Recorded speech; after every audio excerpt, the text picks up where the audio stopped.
Niger ECOWAS representative exposes collaboration between African leaders, military and election manipulation in instigating coups. Please guys, watch this video. Follow this page for more updates. Do not forget to like, share the video and leave your comments. Thanks for watching. This is the first time we're getting a hint about how the negotiations is going on between the ECOWAS envoy and the Nigerian military, led by Brigadier General Abdulrahman Chiani. The ECOWAS envoy is led by Nigeria's former military head of state, Salami Abubakar. He was the one that took over from Abacha and quickly convened a transition program that took 9 months to get back to democracy.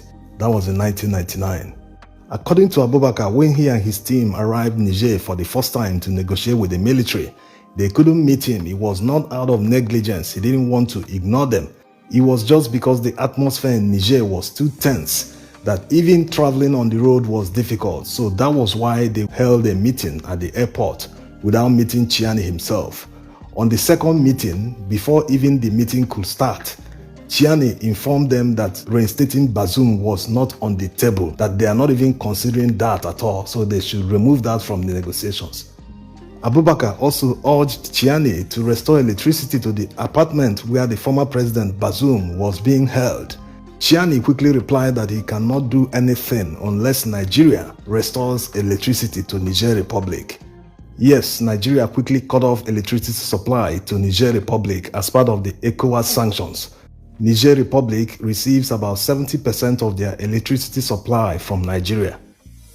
From the exchange, you get a picture of how the negotiation is going on between the ECOWAS envoy and the Nigerian military. But the most important takeaway from all this was when the ECOWAS envoy, Abubakar, was asked by the BBC correspondent what he thought was the main cause of military coups in Africa. Mr. Abubakar made these explosive revelations. Not that they weren't known already, but because it was a direct indictment on the leadership of ECOWAS, who are calling for the return to democracy in Niger Republic. You can't make this up. The reasons for military coups in Africa, according to Abubakar, can be placed in 2 main categories. Number 1, imposition of unpopular candidates into positions of power by all means necessary. And anyone who can do this, any president or an aspiring one who's supposed to do this, they will most likely be involved in vote buying and selling of votes. Because elections actually starts at the party level when they conduct their party primaries. So imagine the situation in Nigeria, for instance, where a money bag, as they call it, someone who can't explain where he got his money from, people that make money without enterprise, they come into a party, they bring with them millions or billions of naira, and they use that money to buy all the delegates. If a party is holding a party primaries to elect a presidential candidate, what these money bags do is they just bribe all the delegates. They know that it is the delegates that will cast their votes to determine the winner. So they just need to buy as many as they can. If there are 3,000 delegates in the election, they will just need to buy like 60% of that. On the day of the primary elections, they will just cast the vote for them, and that's the end. They will win the primary election and become the party's candidate in the presidential election. When a corrupt politician does this, it is effectively a political coup, because party primaries are supposed to be preceded by debates. All the aspirants in a particular election, whether it's governorship, presidential, all sorts of elections, they are supposed to be debating among each other. All the aspirants in a particular party, they all supposed to be moving around the country or their constituency, debating among themselves so that the party members can actually say, hey, this man is the better candidate than this one has a better opinion, this one supports this, supports that, just like it's happening in the United States today. The Republicans are already debating each other so that their party members who will vote in the primary elections can make a good choice, can say, hey, this man is better, this one supports this person aligns with my thoughts. You know, they will make a good decision and choose the right candidate who will face the opponent in the main presidential election. But here, they buy up the delegates with money. Most times they bribe them in dollars because the amount is quite huge. Paying such amount in naira, the local currency, will make it obvious that they are buying up the politicians, that they are bribing them. So according to Abubakar, this is one of the causes of military coups in Africa. This brings us to the second point he made, which are categorized under number 1. Because anybody who participates in the imposition of an unpopular candidate on a party, the person is most likely to participate in the manipulation of the electoral process, in the buying of votes from electorates. Take, for instance, a president, his tenure is about to end.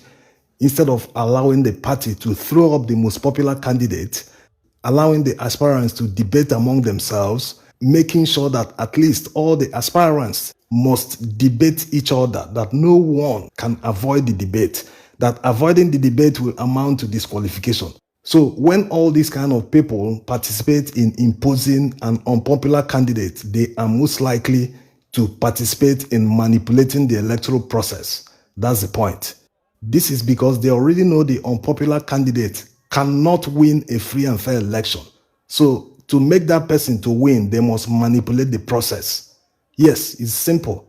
Having spent a few millions of dollars to buy party delegates to emerge the winner of the primary election, why wouldn't they spend a few more millions to manipulate the elections, either buying the electorate or bribing the election officials, doing all sorts of things, even bribing the police who are supposed to supervise the election, who are supposed to make sure that there's no thuggery on election day, that people don't snatch ballot boxes, people don't do all sorts of things, people don't write results and say, hey, no other opposition member will enter the collation room, that only the party in power will be there while they are counting and manipulating the results.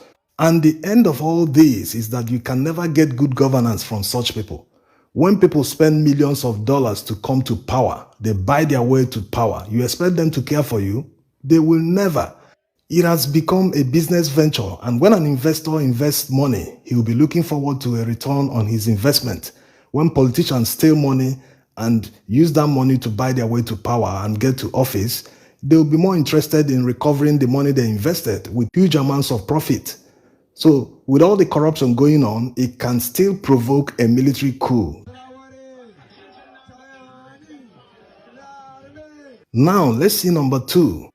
Politicians who find ways to amend their constitutions in order to accommodate a tenure elongation, which they themselves, while being in office, benefit from.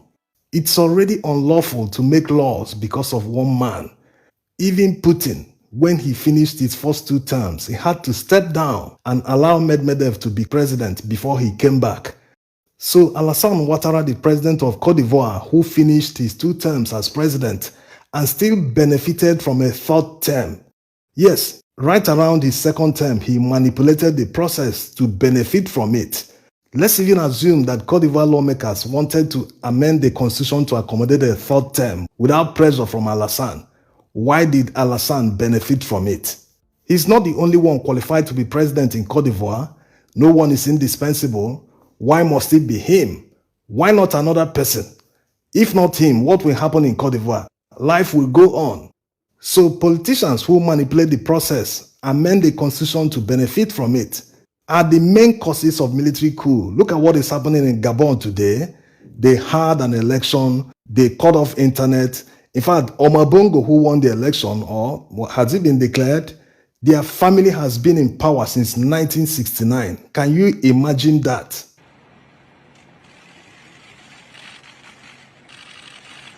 Now, let's come back to Abu Sami Abubakar's conclusion.